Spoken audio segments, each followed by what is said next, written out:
Newcastle, c'est nos petits. Voilà, hein, Newcastle, c'est nos petits, les gars. Aller-retour, où tu veux, quand tu veux. Bonsoir à tous et bienvenue sur Reds League, les amis. Juste avant que le débrief ne commence, n'hésite pas à lâcher ton commentaire. J'ai vu que vous étiez nombreux à regarder la vidéo sur Karabag, mais très peu à commenter. Je pense que c'est bien de commenter aussi quand l'équipe gagne et quand elle joue bien, tout simplement. Pas seulement quand l'équipe ne sous-performe, ne joue pas bien. Je pense que c'est très important qu'on puisse, on va dire, partager notre joie ensemble. Donc n'hésitez pas à liker, à commenter, c'est très important pour le référencement de la vidéo et surtout pour que la chaîne grandisse. On passe directement au débrief, les frérots. Alors, en tout cas, les gars, je suis très content de ce match-là entre Liverpool et Newcastle. Ça avait très mal commencé. Très franchement, voilà, on va être très honnête. Je pensais pas qu'on allait gagner 4-1. Encore une fois, les matchs de Liverpool sont impossibles à prédire, même quand quand on joue bien contre Bournemouth, par exemple, tu te dis jamais qu'on va s'en prendre 3, et aujourd'hui, tu te dis jamais qu'on va en marquer 4. Après, tout est possible dans le football, ça va très vite. Mais je trouve qu'au début de match, on a beaucoup souffert entre le pressing de Newcastle. On n'arrivait pas à sortir les ballons. Mais au fur et à mesure du match, dès qu'on a pris ce premier but, Newcastle a commencé un petit peu à redescendre, à défendre bas. Et à ce moment-là, on a pu vraiment exploiter ces failles-là. Ce qui est intéressant en plus avec ce match, c'est que Liverpool a beaucoup de peine contre les blocs bas. Et j'ai trouvé que Newcastle, certes, ne jouait pas bloc bas, mais se sont un petit peu recroquevillés sur leur défense. Et malgré tout, Liverpool a su trouver des failles. On a vu un Wirtz très très fort aujourd'hui dans les petits espaces. On a vu un Salah très emprunté, on va pas se mentir. Un Ekitike bouillant, en feu dans les grands soirs. Un Gakpo qui reprend gentiment, tu vois, un peu d'intérêt aussi. Un milieu de terrain qui a été quand même assez bon. Des latéraux avec un Szoboszlai et Kerkez également qui se sont plus ou moins gérés, même si au début de match, Kerkez c'était très compliqué, les fautifs sur le but pour moi, qu'on se prend de Gordon. Mais globalement, j'ai trouvé que Liverpool est monté en puissance, on a vraiment pu imposer le rythme du match et surtout, maîtriser le match. Parce qu'on se prend encore un but, on est la pire défense du top 5, je pense, mais on se reprend un but rapidement dans le match, et malgré tout, enfin rapidement, je crois que c'est vers la 30e minute, mais on arrive à revenir assez vite, et cette fois-ci, on a des attentions, on a envie de gagner ce match-là. Contre Bournemouth, tu vois, tes attitudes de Van Dijk, un peu nonchalante, qui reprend le ballon, il se regarde un petit peu dans les yeux, sans vraiment jouer à fond. Aujourd'hui, on a vu une équipe qui a vraiment joué à fond. Ça soit au milieu de défense, attaque, on a vraiment une équipe vraiment forte. Alisson, je trouvais qu'il était un petit peu fautif aussi sur le but qu'on se prend. Il y a 2-3 moments où il est pas très rassurant dans ce match-là, mais il fait un arrêt très très important, même s'il y a hors-jeu. C'était sur qui déjà je crois que c'est encore sur Gordon, je crois. Non, Barnes, Harvey Barnes. Franchement, top match de Liverpool en fait. Top match de Liverpool après un 6-0 contre Karabag. Tu viens confirmer, tu es à 10 buts en 2 matchs. Je crois que c'est autant de buts marqués que tout le mois de décembre, sans déconner. Donc en 2 matchs, donc c'est vraiment fort. C'est vraiment fort de la part de Liverpool aujourd'hui. On a vu vraiment, même s'il nous manquait des Isaac, même s'il nous manque des Bradley, des Frimpong, on arrive quand même à dominer nos matchs. Et ça, c'est très important, même si Szoboszlai, c'est pas son poste, c'est un joueur tellement important. Mais franchement, je pense pas qu'on se rend compte du niveau de Szoboszlai et de ce qu'il apporte dans une équipe. Je disais il y a quelques débriefs, Szoboszlai, ce qui est intéressant, c'est que l'année passée, c'était peut-être le pire joueur ou le joueur le plus frustrant de Liverpool, en milieu de terrain en tout cas. Quand je parle des titulaires, entre McAllister, Gravenberch et Szoboszlai, on va être très sérieux, l'année passée, le moins bon, c'est Szoboszlai. Et cette saison, c'est incroyable, c'est que le gars, il est capable de jouer en latéral, il est capable de jouer 10, 8, même des fois un petit peu 6, j'ai envie de dire, et il est mauvais nulle part. Et il est bon plus ou moins partout. Alors certes, en latéral, c'est pas forcément son poste, donc tu vas pas avoir toutes ses qualités, mais en milieu de terrain, c'est vraiment très très fort, même si des fois il peut être un petit peu frustrant. Mais où je voulais en venir, c'est que le paradoxe, c'est que le pire joueur de la saison passée pour moi au milieu de terrain, c'est devenu le meilleur joueur, pas que du milieu de terrain, mais de Liverpool. Et ça, faut vraiment mettre un accent là-dessus, parce que c'est très très fort. Newcastle, c'est nos petits. Voilà, hein, Newcastle, c'est nos petits, les gars, aller-retour, où tu veux, quand tu veux, sauf en finale de Carabao, bien sûr, mais où tu veux en championnat, quand tu veux, qu'on soit amoindri, peu importe ce qui se passe, on va les gagner. Même si on est à 10, même si, tu vois, quand on avait gagné le match chez eux aussi avec Nunez, là, qui met sans doublé, même si on est à 10, peu importe le scénario de match, on les gagne. C'est nos petits. En fait, c'est nos petits. Eux, ils font mal à Arsenal, ils font mal à qui tu veux, mais contre nous, ils font rien. À part en finale de Carabao Cup, mais sinon, en championnat, c'est nos petits. La dernière fois qu'ils ont gagné un match contre nous, c'était quand Klopp était encore là, ça date les gars, ça date. Je crois même c'était le mauvais Newcastle, je crois même. Enfin, c'était l'ancien Newcastle. C'était pas le Newcastle saoudien d'aujourd'hui. C'est pour dire, ça date qu'on a vu Newcastle battre Liverpool en fait. Donc aujourd'hui, on a vraiment montré notre supériorité, sachant que Chelsea a gagné un match au bout du bout aussi. On était distancés, j'y crois toujours pas.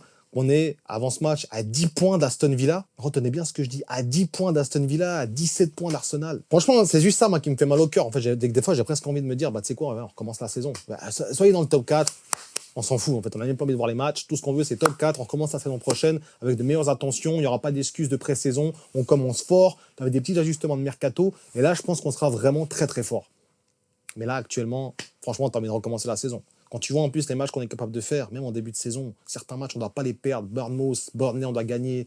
Leeds, on doit gagner. Il y a plein de matchs qu'en fait, aujourd'hui, si on les gagne, on a très peu de points d'écart avec le troisième déjà. Et surtout, on peut essayer de mettre une petite pression. Je dis même une petite pression à Arsenal. Mais là, c'est mort. Là, franchement, c'est mort. Là, on va se battre juste pour la 4e place. On a Chelsea encore à jouer, on a City encore à jouer. On a United encore à jouer. Bon, tous, on va les jouer à Liverpool.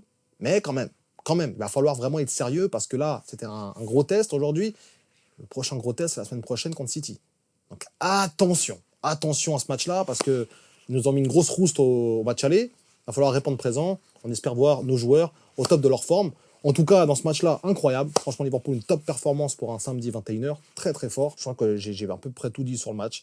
J'ai trouvé que tout le monde était cohérent, tout le monde a fait leur boulot, même si certains joueurs, comme je l'ai dit, ont été moins bons au début de match. On va en parler d'ailleurs dans les notes. Mais voilà, les amis.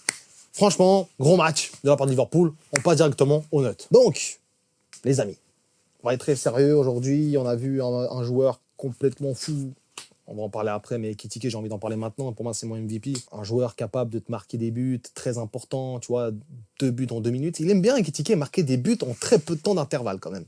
Mais je vais revenir après, on va passer directement à la défense. Alisson, qui pour moi fait un match semi-rassurant, je vais mettre 6,5 sur 10. Parce qu'il est quand même présent, mais sur le premier but, il n'est pas exempt de tout reproche. Il saute beaucoup trop tard, il est beaucoup trop, on va dire, du côté gauche, de son côté gauche à lui. Tu laisses un énorme boulevard, en fait, sur ton côté droit. Tu essaies d'anticiper un peu, mais au final, tu te fais avoir. Donc 6-5 pour Alisson. Szoboszlai, franchement, son match est vraiment beau.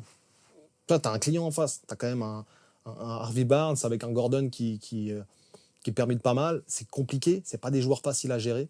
On a vu Harvey Barnes, ça aurait pu marquer un but aussi.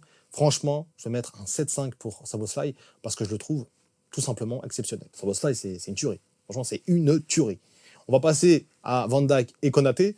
Konaté, le grand retour de Konaté d'ailleurs. Ça fait très plaisir d'ailleurs. Voilà, Allah yahmou pour son papa. C'est très compliqué pour lui cette période-là. En plus, voilà, un but très important. Au-delà de ça, tu vois qu'il était très ému, Konaté, qu'il était... ce qui est normal, hein. Mais même, tu as senti que le gars, ça lui faisait du bien de marquer ce but, tu vois, qu'il a repensé un peu à tout. Il revient après plusieurs matchs où il ne peut pas jouer, et directement, il marque un but. Certes, ce n'est pas le but le plus important, mais c'est quand même un but qui fait plaisir. Tu gagnes 4-1, sachant que Liverpool avait un goal average avant ce match-là complètement catastrophique par rapport aux autres. Ça l'est encore, mais ça augmente un petit peu le goal average. Enfin bref, voilà, Konaté, très bon match pour son retour, on avait besoin de lui. On n'avait plus de défenseurs centraux, voilà, jouer avec des Gravenberch, ça y est, quoi. En fait, on joue avec des milieux de terrain en défense, ça va plus. On dirait, tu sais, l'ère sous Klopp, quand tu avais Fabinho, Henderson en défenseur central. Parce que tu n'avais pas Van Dijk, tu n'avais pas Gomez, tu n'avais pas Matip, tu n'avais personne. Aujourd'hui, on est presque dans cette cas de figure. Mais voilà, heureusement que Konaté est revenu, il a fait du bien, il a marqué son but. Encore une fois, tout le soutien nécessaire pour lui et sa famille, ça doit être très compliqué. Pour la note de Konaté, je vais lui mettre un 7,5 sur 10. C'est très bon match, très bon retour aussi, après plusieurs matchs d'absence. On passe à Van Dijk. Van Dijk, ouais, voilà, Van Dijk qui passe d'un match à 3 passes D contre Karabakh. Aujourd'hui, il fait un match assez solide. Quand il joue comme ça, il est quand même... Voilà. En fait, le problème, c'est qu'il ne faut pas qu'il soit trop exposé. En fait, dès qu'il est trop exposé, tu vois à quel point il peut être défaillant, en fait. Dès qu'il s'expose un peu trop en un contre un, c'est plus le Van Dijk d'avant qui était capable de te stopper une action à lui tout seul. Tu vois ce que je veux dire? Donc voilà, pour moi, Van Dijk, aujourd'hui, c'est quand même... Voilà, je lui donne un 7 parce qu'il a fait un bon match.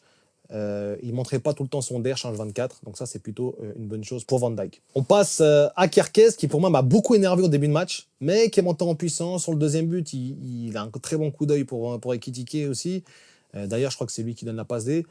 Non, franchement, c'était quand même assez solide son match de Kerkez. Je vais lui mettre un 7 sur 10 également, parce que j'ai quand même trouvé que c'était solide, même si au début, c'était pas évident. Il a quand même répondu présent.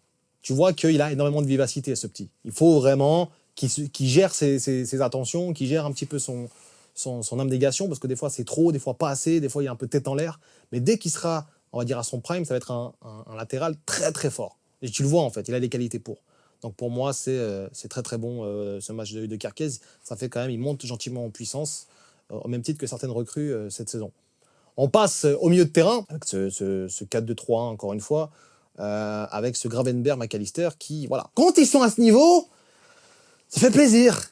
Tu vois, quand un McAllister est un peu plus bas, alors à la base, c'est quand même Gravenberch qui est censé être un peu plus bas, mais aujourd'hui, c'était McAllister. J'ai l'impression que Gravenberch est meilleur, en fait, cette saison en rôle de 8 et que McAllister est un peu meilleur en rôle de 6. Tu sais, quand il monte trop, McAllister, des fois, il a tendance à un petit peu à faire la passe mauvaise ou à pas faire le bon geste. Là où Gravenberch, cette saison, il est très très bon. En fait, il est un peu comme l'année passée, avec des moments de errance, bien sûr, mais il est capable de finir un peu les actions et tout, donc c'est très très fort. Aujourd'hui, ça a été une très belle complémentarité, un très bon duo au milieu de terrain pour ce double pivot. Je vais mettre pour Gravenberch un 7 et McAllister un 7 également. Aujourd'hui, pour moi, ils ont été au niveau les deux. Très belle complémentarité. Tu vois que Gravenberch, dès qu'il part avec le ballon, il est très très dangereux à chaque fois pour vraiment le lien entre l'attaque et le milieu de terrain, c'est lui. Et il le fait très très bien et beaucoup mieux que McAllister. Mais McAllister, il a ce truc où il est capable aussi d'avoir appui plus bas, des passes qui cassent bien les lignes, là où Gravenberch, il va monter en puissance, éliminer 2-3 joueurs pour mettre un bon ballon. Donc ils ont vraiment deux profils différents cette saison. Donc très très bon, les deux, je leur mets 7 sur 10. On a du coup Wirtz en 10. Quel match de Wirtz, franchement. Franchement, tu te poses 2 minutes, tu te dis, mais Wirtz, il est même pas à 100%. Hein. Attention quand il sera à 100%. Attention, parce que là, actuellement, Wirtz, en n'étant pas à 100%, il fait mieux que certains à 100%. C'est une dinguerie. Petits espaces à la passe qu'il met pour équitiquer, mais moi je pensais que le ballon était perdu. Tu sais, ça là, il fait son salade cette saison, là, où il fait toujours la même chose. Là, il tire sur un joueur, ça dévie. Et après, t'as Wirtz qui reprend ce ballon, avec une espèce d'une petite 1-2 avec équitiqué, là. Moi je pensais que le ballon était perdu. Non, le gars, il se la garde. Toujours son corps en opposition. Il arrive toujours à créer le décalage, la petite passe qu'il faut. Incroyable dans les petits espaces, Wirtz. Incroyable. Donc aujourd'hui, là, je me dis, 8 sur 10. Un but, une passe D. Je crois, un but de passe D, je crois. Je m'en souviens plus trop, mais incroyable. Wirtz, incroyable dans ce match. Franchement. C'est vraiment... Alors qu'au début de match, c'est pas fou, hein. Mais il monte en puissance, lui. Lui, le jour où il sera bon, là, le jour où l'équipe sera complète, et t'auras Wirtz qui sera bouillant, il aura fait sa première saison à Liverpool, il sera un petit peu plus rodé. Attention, ça peut devenir un joueur très, très, très, très, très fort, très frustrant pour les adversaires. Donc ça, c'est un très bon point. Wirtz monte en puissance. J'espère qu'il mettra sa puissance en valeur en Ligue des Champions également, parce qu'on aura besoin de sauver notre saison avec cette Ligue des Champions. On passe à l'attaque. Gakpo, Ekitike, Salah. On va être très sérieux. Aujourd'hui, Ekitike, il a été monstrueux. Il a été monstrueux. Franchement. Là, on a affaire... En fait, Isaac, il lui caressait la tête en sortant. On dirait qu'il est un peu en mode... Oula, je vais devoir travailler, moi. Je vais devoir prouver. Là, ça va être compliqué. Et on l'a vu aujourd'hui. Quel match Ekitike. Franchement, c'est rare que je mets une note comme ça, mais aujourd'hui, je vais le mettre à 9 sur 10. Parce que, en fait, t'as l'impression que à chaque fois qu'il avait le ballon, il pouvait se passer quelque chose. Franchement, c'est un de ses meilleurs matchs avec Liverpool. C'est pas parce qu'il marque un doublé ou je sais pas quoi, il a déjà marqué des doublés où j'ai trouvé qu'il était moins bon. Tu vois, contre Leeds, je crois qu'il marque un doublé. Je le trouve pas exceptionnel. Aujourd'hui, je le trouve exceptionnel. Et pour moi, il mérite le man of the match, les gars. Le MVP, c'est lui. Il est incroyable dans ce match-là. 9 sur 10, rien à dire sur Ekitike. C'est très, très fort. C'est très, très fort. Un peu moins sur les ailes, avec Gakpo et Salah. Gakpo, aujourd'hui, a montré un peu plus que Salah.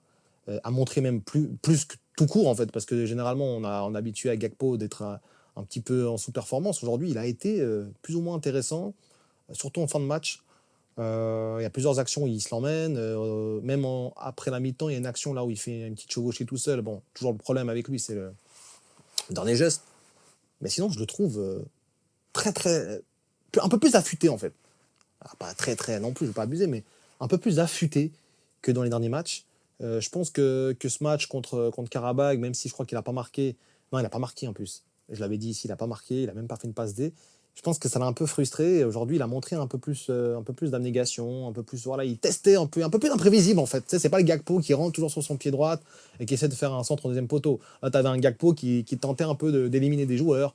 Le Gakpo qu'on attend, en fait, dans cette tête gauche. Donc voilà, c'était pas un match incroyable, mais je vais lui donner quand même un note de 6-5 parce que je trouvais que c'était pas mauvais. Franchement, pas mauvais.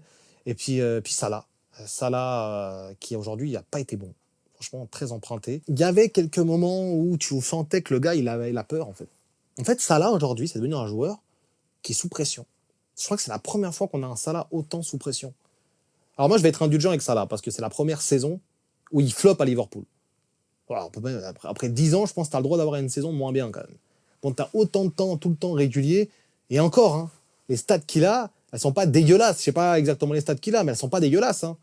Là, c'est des stats là, pour un joueur comme Saka, on va dire c'est bien. Tu vois ce que je veux dire? Donc c'est pour dire aussi que c'est pas non plus autant catastrophique. Il n'est pas non plus à un but et 2 passes D en 6 mois, mais c'est très en dessous des standards de l'année passée, très en dessous, et très en dessous de son niveau habituel en fait avec Liverpool. Tu vois, quand tu as un joueur qui nous a toujours habitués à être là, dès qu'il est en bas, bah, vas-y, t'es pas habitué en fait, c'est bizarre. Donc on va tout de suite dire qu'il sa dernière année. Moi je pense pas que c'est sa dernière année. On va tout de suite dire qu'il est nul, qu'il est finito. Tout ça parce qu'il fait une saison moins bien. Mais s'il se réveille, les gars, moi je pense qu'il va se réveiller en fait. Il a tellement été bon toujours en début de saison, si vous regardez bien les saisons de Salah, c'est toujours bon au début et moins bien à la fin. Pourquoi pas? Pourquoi pas l'inverse? Pourquoi pas justement une première partie de saison vraiment mauvaise et une deuxième partie de saison qui soit sur les chapeaux de roue? Alors, on en est loin pour le moment, mais voilà, il fait encore une passe D aujourd'hui. Il bat quand même encore un record personnel aujourd'hui. Anecdotique, mais je crois que c'est le premier joueur à faire le double, donc 10-10, contre une équipe de Première Ligue. Donc contre Newcastle en l'occurrence. Donc c'est quand même très fort. À chaque fois, il a ses cibles. En fait, on ne peut pas dire que Salah, il aime bien telle et telle équipe.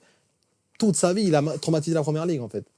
Et pour moi, je l'ai vu qu'il était sur une des équipes de PL all-time.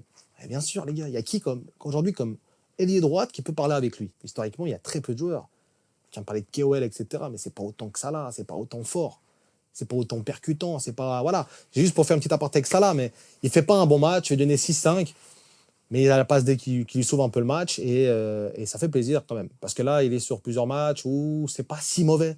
Tu vois, il est quand même sur 3 matchs où ça stat un peu. Quand Bournemouth, ça fait une passe D, même si elle est un peu. Voilà, c'est Szoboszlai qui fait le boulot, mais c'est quand même une passe D. T'as quand même le match contre Karabakh où il te fait un bon match. Dans l'ensemble, il te fait plus un beau but qu'un beau match, plutôt. Et là, aujourd'hui, il te sort quand même encore une passe D. Alors, c'est Wirtz qui fait tout le travail. Hein. Incroyable le but de Wirtz, mais c'est pour dire. Je pense que laissez-lui un petit peu aussi de répit. Laissez-lui. Je pense qu'il faut lui laisser aussi avoir une mauvaise saison et peut-être même que cette mauvaise saison va être bonifiée à la fin. On ne sait pas. Mais l'enterrer là, si t'es un fan de Liverpool, tu l'enterres pas. Mais parce que pour moi, on est encore au milieu de l'histoire, on est au milieu du livre dans cette saison. Il y a encore pas mal de temps à jouer. Et si maintenant il devient incroyable, je sais pas, en février, avril, mars, qu'est-ce que tu vas dire? Tu vas dire, ah ouais, mais ça là. Moi je dis, on jugera à la fin de saison. Si Liverpool fait saison blanche, bah, ça pourra aussi montrer comme quoi Salah, en fait, Liverpool faisait gagner des titres aussi. Peut-être qu'il faudra passer à autre chose, peut-être. Moi, je pense qu'il va aller au bout de son contrat. Sinon, il n'aurait jamais prolongé 2 ans. Donc, il va aller au bout de son contrat, je pense quand même. Surtout après une mauvaise saison. C'est pas du genre de la maison de faire une mauvaise saison et puis de se barrer. Donc, je pense qu'il va monter en puissance l'année prochaine, peut-être avec cette équipe aussi. Mais voilà, aujourd'hui, Salah, c'est triste, mais c'est pas bon. Ça fait tout le temps les mêmes erreurs. T'as l'impression que ça fait 6 mois qu'il joue pareil, mais pareil, c'est toujours la même chose. Il va sur le joueur, il percute, il essaie de passer en force. À chaque fois. Et quand je dis passer en force, c'est juste il essaie de faire un dribble où il s'en mêle lui-même, il essaie toujours le compte favorable. C'est plus le Salah qui joue avec ses certitudes en fait. Même quand il veut tirer, c'est plus autant, tu vois, plus autant de confiance qu'avant. Où tu te dis, ah, il peut se passer un truc, son nom roulé, il peut faire mal. Aujourd'hui, il va préférer faire une passe simple, pas prendre de risques, parce qu'il sait qu'il n'est pas bon. Voilà. Aujourd'hui, Salah, j'espère qu'il reviendra, mais il ne faut pas l'enterrer, et je pense qu'il faut plutôt le soutenir plutôt que l'enterrer, ce jour-là.